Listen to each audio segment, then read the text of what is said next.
President Kagame, let's just focus for a moment on the reliance on official development assistance. And I come back to the point that I made earlier that in 2013, development aid or aid was suspended to Rwanda, allegations that Rwanda was fueling insecurity in the DRC.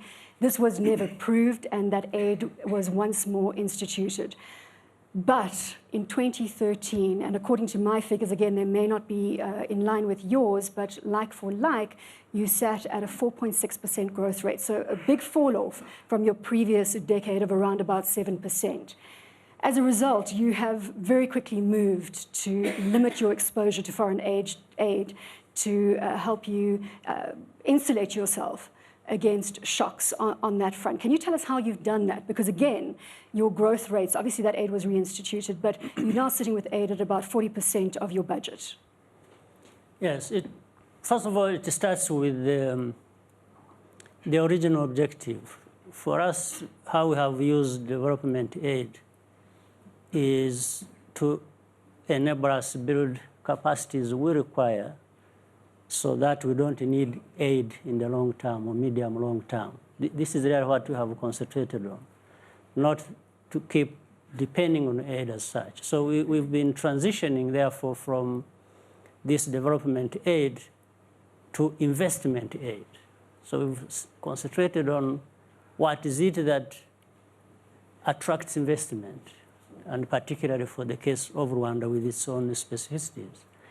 And this is why we have concentrated. We have also concentrated on doing business. What is it that attracts people to do business in or with Rwanda? And that goes beyond Rwanda and touches, as I said, in a broader sense, the area of integration. But as we have been building these capacities, therefore, we've been identifying revenue sources that we can depend on, that we have control over, other than revenue sources over which we have no control at all.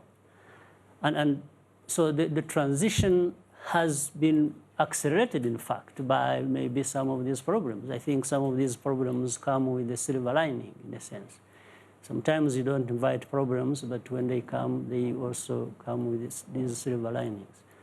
So we are not saying that we are over with needing aid at all. No, we are only saying we can survive with less aid now than we would have survived the other day because of, one, investing properly the development aid, two, meaning building capacities, two, identifying these other areas that actually can constitute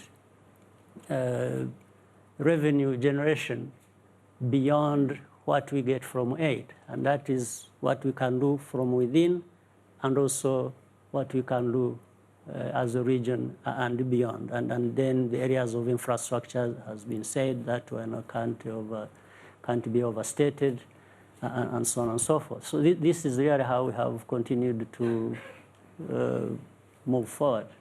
And perhaps just to put a little context around there in terms of the World Bank's Ease of Business Index or Ease of Doing Business Index, Rwanda sits in #3 spot when it comes to the African continent, Mauritius being #1 and South Africa being #2, President Jacob Zuma. Your thoughts, sir, on this shift as we come to the expiry of the Millennium Development Goals in September 2015 from development aid or official development assistance to development investment? What is South Africa doing to capture development investment? Well, we hold the same view that, firstly, it's necessary that the aid should shift to investment. That helps the countries really to stand on their own and be able to move forward. And we believe that that should be the understanding of those who give aid. I think the example of Africa having been developing the way it has been, it is partly because Africa, I think, has been receiving more aid than perhaps other regions of the world. I think that is evidence that there has been very careful usage of it, as President Kagame has been saying, that it has been used to help propel the economy, and therefore, with time, you would actually stand on our own as the African countries. I think that's an approach we have taken, that we need that understanding. Again, it comes back to the kind of leadership, how this is being utilized now, different than what it was a few years or a number of years ago.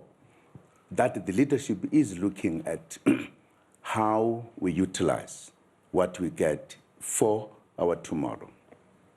But I also wanted to touch on the issues that were touched upon on the infrastructure. I think I touched on this point earlier. The reality is that the leadership, the collective leadership in the continent, has taken a decision about infrastructure. And there are processes that are ongoing. It's not just we are still planning.